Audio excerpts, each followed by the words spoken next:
Today we are going to move forward to look at the last of the technical skills, which is relationships. So the reason that I'm doing this differently from the other physical skills of action, dynamics and space is because while they were able to be done as a solo, relationships obviously is going to require one other person. So what relationships in dance means is who else you are dancing with and in what way. So if you look at a dance performance and there are two people, then you can try and figure out if they're dancing in a similar way, then they have like harmony. So you might suggest that they're siblings or parents or in a relationship or best friends. If they're dancing in an opposite way, then you might think that they are enemies or people that come from different parts of the world or something, because you're seeing their differences. So relationships are really important because it helps to give an idea of what is going on in the dance and to help communicate a story. So if you added in more dancers, then you might, I don't know, if there was 4 people dancing and then a solo person dancing, then it might be a dance about exclusion or bullying or something. So really it's thinking about how you can use people within your phrase to make your dance really beautiful and to be able to communicate a certain meaning or theme. So in today's topic, we are looking at how we can dance with another person, what different things you can do to create movements. So you're going to need to find someone in your household, whether it's a sibling or a parent, or if you have extended your bubble to another household and you can get a friend to do this with you, then that's great.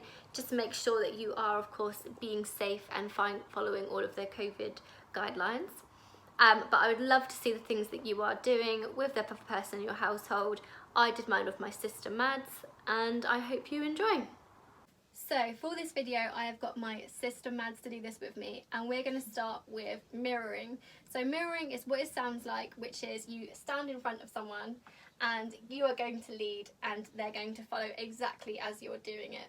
So the first movement we're going to do is hands by your side. You're going to lift, put it down, lift the other one, take it over, go across, bend your knees, take it round and in. See if you can do that with the person you are choreographing with, or you can use a real mirror, and try that for at least 30 seconds. Okay, so this next one is called lead and follow, which, as you might imagine, is where one person starts moving and then the other person starts moving. So if I'm going to do just a quick arm move and a turn, then Mads might do the same because she's going to be following my lead. So I'm going to go, then you're going to go. So I'm going to just start like this, then you go, and turn. So there's kind of like a canon, so it's a similar kind of thing of leading and following but working together. So this next one is action reaction, which is kind of like where you use dance to have a conversation but using movement. So my action is I'm going to do a jump here. Mads' reaction is she's going to do a jump backwards. So if we do that again, we're going to do, go back to where you were, and action, reaction. So this next one is contrast and complement. So if I'm going to do a movement and Mads is going to contrast it by doing the complete opposite. So actually if you start with a movement and then I'm going to do a contrast. Okay, so whatever movement you want.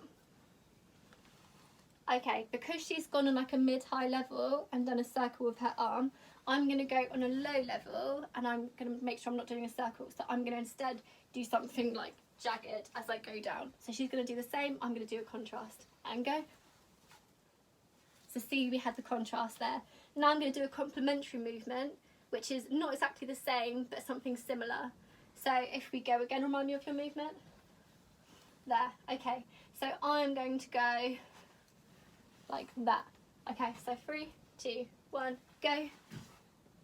And then we've got our complementary movement. So our second to last one is accumulation. So that is where I can do one movement, Mads will then do my movement and add another one. Then I could then do them 2 movements and add another one. So if you've ever played the game, I went to the shop this morning, where each person will add on another item to the list. It's very similar to that. So my first movement is going to be arm circle. You're now going to do that and your own movement. Okay, so I've got 1, 2, 3. Go. Arm circle. That one. And the other arm. That one. Kick with your leg. And that one. And your one. Okay, so we've got 1, 2, kick, kick, and then I'll just do a loop. So the last one is contact, and that is where you're going to travel across the space with your partner whilst remaining in contact. That's why it's important that you're going to be doing this with someone from within your household, just for like reasons of being safe. So we're going to start here, and we're going to start contact here. I'm going to spin across, staying in contact. Then if I'm going to get your hand here, take to a low level, up. If you get my head, I'm going to lean backwards, and we could finish there. If you want to try something more complicated, then you can add high and low levels in your contact. So if me and Maz were starting by the floor here, we could then be in contact, reach up. I'm going to spin her around. I'm going to go here, lift, turn. We're staying in contact. She is going to lift me there, and we're going to finish. So using these different ideas, trying to make a duet with your partner, which includes these different methods of being in contact or relationship with the person that you're dancing with. Relationship just means how you and the person that you are dancing with use the space, respond to each other, and make a really interesting dance. Please submit them, and I look forward to see what you do.